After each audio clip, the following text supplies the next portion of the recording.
Hey guys, Nick here, and if you're new to my channel, welcome. If you're a returning viewer, hi. I know it's been a long time since I've made any sort of content like this, either on screen or if you're a previous viewer, I obviously hosted the Bitter Geeks podcast. Haven't done one of those episodes in a long time, and I really just wanted to take this opportunity to kind of address maybe like why I haven't been around for a little bit. Life has just been really, really busy. We actually sold our house and moved into a new one, and my kids are growing up, so I'm busy with my daughter's in school now. My son's about to start school here in a few months, and it's just been and I also started a new job. So finding time for the podcast, let alone content in general, has been really hard for me. But I really wanted to do this particular video in reviewing the first two episodes of Daredevil Born Again. Daredevil was a show that genuinely, the first season and the third season are some of the best seasons of TV I've ever seen. Just the writing was incredible, the action was incredible, the acting, just no notes. Except maybe like I didn't like the helmet design of Daredevil's suit in the first season, but then they changed that. But even then, just season 2, I think is a fine season of TV. It was a fine season of the show. Overall, it just not the greatest. It was kind of juggling a lot of the time. But just first season, third season, just absolutely incredible TV. And I really, really I just love the show. And I really wish I was able to review the third season when it first came out. Unfortunately, I was getting ready for my daughter to be born, and I was busy with my job at the time and adjusting to new hours. So it was just kind of a busy time in my life, which is why I didn't review that particular season. And then, of course, they canceled the show. And then Marvel went on and announced later on that they were going to do a new Daredevil show with Charlie Cox and Vincent D'Onofrio coming back. But then we kind of quietly found out that, it's essentially going to be a reboot of the characters. It's not going to be tied to the Netflix show at all, and it's going to do its own thing. Fans didn't really like that, and after the appearances of D'Onofrio and Charlie Cox in Spider-Man No Way Home and the Hawkeye series, fans were like, yeah, we want to see these characters, but we want to see them within the same context of this is the same version from the Netflix show. And Marvel heard, and given everything going on with the writer strikes and all of that stuff going on, as well as just listening to the fans more or less, they decided, we're going to just pause production on the show, give it a creative overhaul, give it a proper showrunner, because a lot of the issues with Marvel Studios shows that have been on Disney Plus is that they've been made as movies cut over a few episodes and don't feel like a series. And Marvel seemed to have learned their lesson and didn't take that approach with Born Again. And they announced that they're bringing back the actors for Karen Page and Foggy Nelson, and continuing the storylines from the Netflix show, and it being the Netflix shows, all of them being canon to the Marvel Cinematic Universe, which made a lot of fans happy. I was fine with or without. I'm not the biggest MCU fan, as you can probably see behind me with my DC pops. I do have a few MCU pops right over here.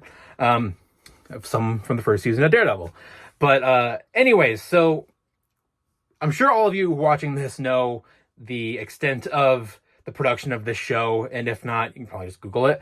So enough babbling for me. You guys want to hear about my thoughts on the show, or someone's thoughts on the show? So here we are.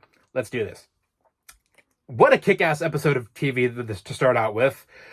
Just having that sense of familiarity with seeing Matt, Karen, and Foggy all together at Josie's bar. The way that I knew, by the way, this is going to be a spoiler-heavy video, so if you guys don't want to be spoiled by the show, save this video, or do whatever you need to not be spoiled right now. Come back to it later if you want to. If not, if you're okay with being spoiled, that's fine. But just, you've been warned. So they start out this episode with, again, they're at Josie's bar, everyone's hanging out, it's a good positive vibes.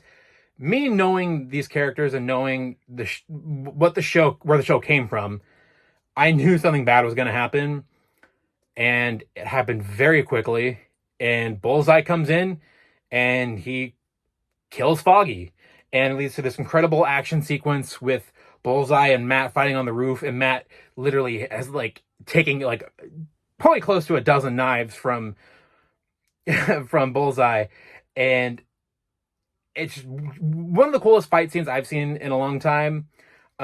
Which I'm glad that they at least kept up with the same sort of like level of action and set pieces as they did with the Netflix show. And Foggy's death, I just knowing that something bad was going to happen, or having the gut feeling that something bad was going to happen, made me not quite as emotional for Foggy's death, even though handled beautifully. I'm curious to see how how it affects Matt's well-being moving forward, even though in the episode we jump forward a year after his death, and so it's the wound isn't quite as fresh as it would have been if we would have just been continuing from that point onward.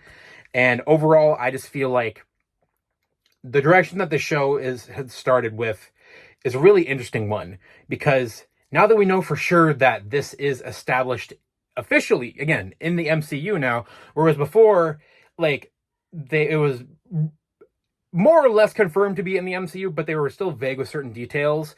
Like, they wouldn't outright say Thor, Iron Man, Captain America, or the Avengers. They would say things like the incident in reference to the Battle of New York in the first Avengers movie. Or they might say Stark Industries, or Stark might be like the biggest name drop you get in that show. But in this show, having the weight of what's happened in the MCU affect the show, I think will add really interesting storytelling. And especially now that Fisk, again, episode 1 ends with Fisk being elected mayor of New York, I'm really curious as how that's going to, talk about, again, current events of the MCU. And they mentioned Spider-Man, not by name, but they say a guy in a web swinging around in episode 2, which I really, really would like to see Spider-Man fight Fisk at some point, but I digress. But ultimately, I just am really interested to see how they implement the canon of the MCU to this show and how they tie that in, because so far it's been subtle. It hasn't been like super like in your face, like we're in the world of the Avengers now, and Daredevil being like, remember that time I helped Spider-Man, or Fisk being like, oh, that time I fought Hawkeye, wink wink. The references were a little subtle. They make reference to Echo from her show and Hawkeye, which I haven't gotten around to finishing the Echo show. It was fine for the first few episodes I saw it, but and the Hawkeye show I really enjoyed. But just how this show established itself as in the MCU, continuing from the Netflix show, I think has been a really good blend, and the writing and the acting so far, nothing feels inconsistent to me, which is kind of one of my fears, is that, like, yes, we have these characters in these stories from the previous show, but how are they going to handle them moving forward? And so far, again, we're only 2 episodes in. We still have a whole season to go. But what we have seen so far has made me very happy. It's a very, very, very strong premiere. And the follow-up episode, also great. The handling of the White Tiger and seeing if that's going to be like a season-long storyline or how that's all intertwined. And just seeing the little bits. And one thing I like, too, in the show that they've introduced so far is Ben Urich's niece, BB Urich, having her, like, on the street, reporting show. I really like that as kind of like a framing device to kind of just see like the state of MCU's New York and the effects of Fisk and Daredevil, and whether or not they mention other street level superheroes in the MCU or just other New York based superheroes. I'm really interested to see how that affects the show moving forward, but I really like that as a framing device within the show. Also, one thing that I really like is just, again, Cox and D'Onofrio are just right back to being the characters we know. And that, they have had so much off-screen time together, like at fan conventions or interviews or things like that. So, like, they have always been in each other's spaces for the last several years since the previous show's cancellation. And watching them on screen again and seeing their chemistry, if not like just as good, if not better, than when we last saw them, it's just great to watch. It's genuinely some of the best villain hero dynamics I've seen in a really long time, especially within the MCU. I think I might be able to say I think it's the best villain hero dynamic that has been in the MCU, which for me isn't a hard, or high bar to reach, because there really aren't that many great villains in the MCU. which might be blasphemous, but you know, if you guys are new to my channel, I'm not the biggest MCU defender, and while there are projects in the MCU that I really, really like, I'm, again, not the biggest MCU fan, so I criticize a lot of it, especially criticize big things that other people who are MCU fans like, things like Thor Ragnarok. I think that movie's a giant piece of shit, and I get a lot of hate when I say things like that. But so I just want to preface by saying, like, these are, you know, my thoughts on certain things are going to be probably a lot different than the vast majority of the MCU fans. So again, the fact that, like, Matt's relationship with Fisk is so complicated and interesting to watch, and why I think it's so good compared to the other MCU stuff is just, again, this bar is so high, while the rest of the MCU and their villains and their relationships just really down here for me. And just, I loved their scene in the cafe, just saying so much, and then there being so much implication in their conversation without saying things outright and directly, given their two identities. I just thought that was one of the best, genuinely one of the best scenes within the context of the original show and this so far. I just love their dynamic.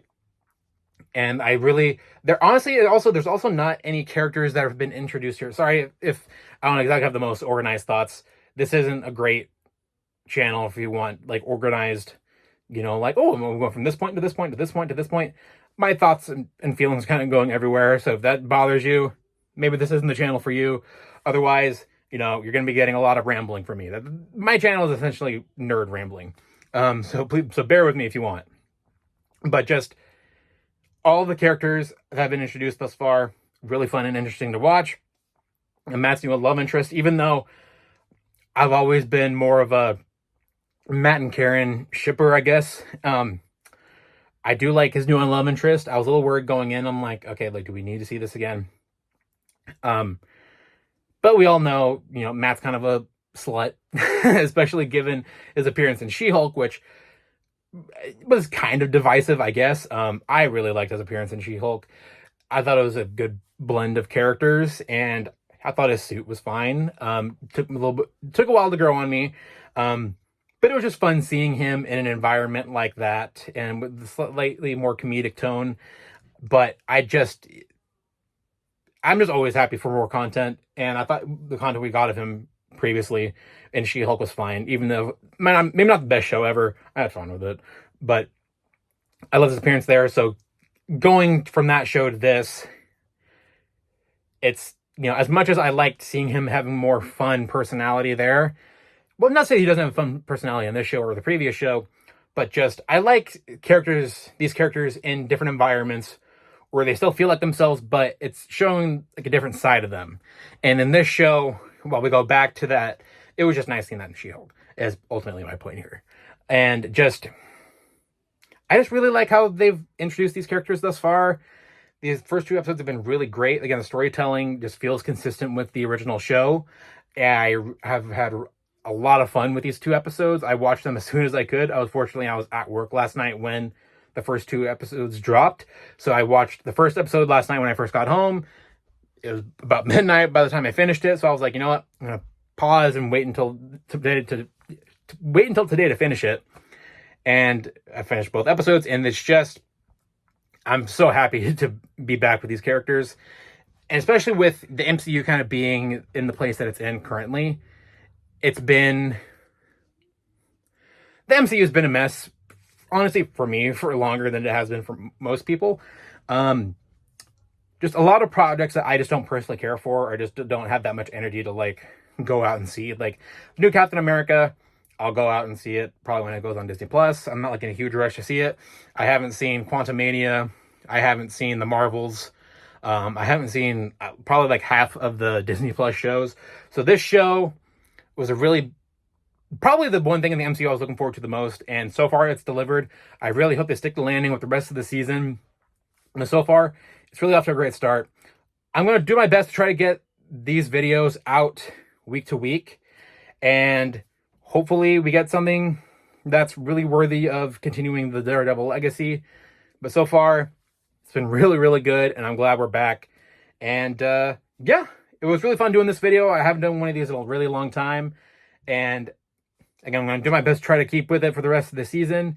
If you guys like what you see here, go ahead and comment below. What do you guys think of the premiere? What are your thoughts on Daredevil, the show, this new show, his placement in the MCU? Anything you guys want to talk about, let me know down in the comments what you guys think.